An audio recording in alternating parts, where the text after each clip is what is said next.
Word Morning Reflections. Very excited about the text that we're going to deal with this week because it is such a practical passage of Scripture that deals with how God's able to take ordinary circumstances and situations and use them in a very powerful way. So I hope that you'll join us this week as we dig into this passage of Scripture. If you have a Bible, let's take it and turn together to Acts chapter 18. We're going to read this portion of Scripture and then look at a couple of introductory thoughts that really will lay the foundation for what we'll be dealing with this week. Acts chapter 18, verse number 1 says the following. After these things, Paul departed from Athens and came to Corinth, and found a certain Jew named Aquila, born in Pontus, lately come from Italy, with his wife Priscilla, because that Claudius had commanded all Jews to depart from Rome. And he came unto them, and because he was of the same craft, he abode with them, and wrought, for by their occupation they were tent makers. And he reasoned in the synagogue every Sabbath, and persuaded the Jews and the Greeks. And when Silas and Timotheus were come from Macedonia, Paul was pressed in the Spirit, and testified to the Jews that Jesus was Christ. Now, as we dig into this passage, I want to share with you two statements from the book of Ecclesiastes that I think really will be helpful for setting the tone for this study. The first is Ecclesiastes 3:1. It says, "To everything there is a season and a time and a purpose under heaven." That word season means it doesn't last forever. That word time means that it's something that is going to be very specific for that period of time. And then purpose means that God is doing something that is going to end in something for his glory. And that little word "to everything," or that little phrase "to everything," means that everything God uses will fall into these categories. Then we see in verse number 11, it says that he, that's God, has made everything beautiful in his time. He has set the world in their hearts so that no man can find out the work of God that he maketh from the beginning to the end.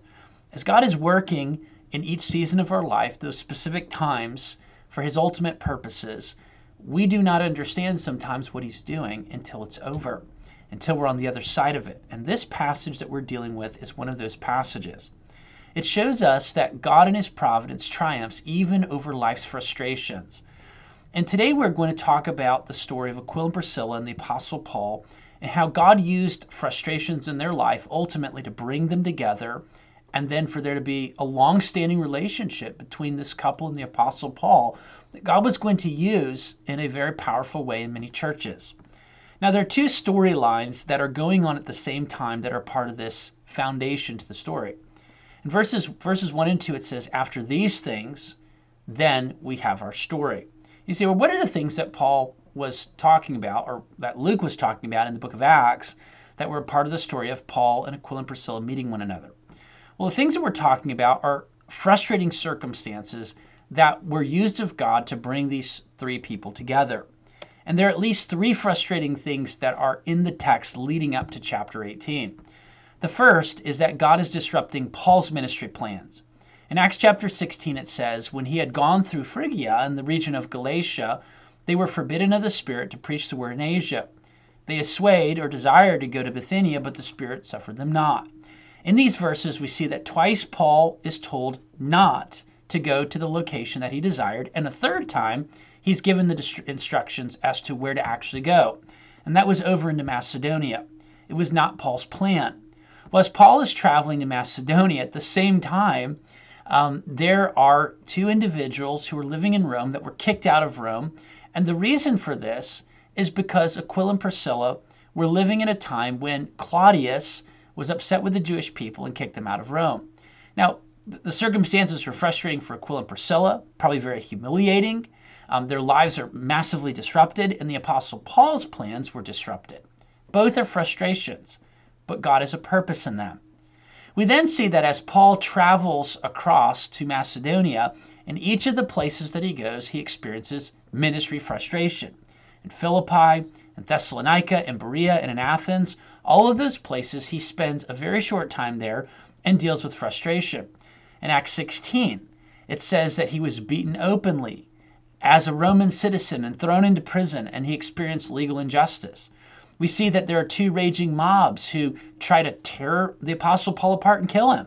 In Acts 17, it says that the Jews who did not believe were moved with envy, and they gathered a company, and they set the entire city in an uproar, and they assaulted the house of Jason.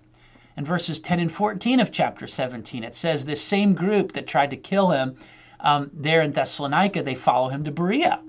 And it says that the Jews of Thessalonica who knew about Paul going to Berea came, and they stirred up the people, and immediately the brethren sent them away. We also see that when he went to Athens, he was mocked, and the people did not listen to what he said. Each of these frustrations is something that God used. Now, that didn't make the frustrations good. It didn't mean that Paul wasn't treated unjustly. What it does mean is that God was going to take those pieces to weave together to establish a great story. And I want you to know that God does the same thing in your life and in my life as well. It's not just Paul and Aquila and Priscilla. This is the way that God works. He is a sovereign Lord. He works in all circumstances, and he uses them for his glory. And so this morning you may find yourself in a frustrating season. Maybe there are things that have happened that are outside of your control, and you're discouraged about it. Don't get down. Don't get discouraged. Don't be wearied. God has a plan. God is going to use these things in your life. You don't understand right now what it is, but he's going to use these things to build you and to strengthen you, to give you opportunities to point people to Christ, to draw you to him.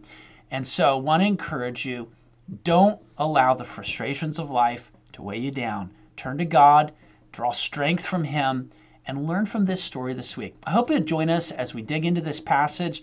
If you have any questions throughout the week, don't hesitate to reach out. If you think this would be an encouragement to others, share that. And Lord willing, we'll meet again tomorrow. Bye now.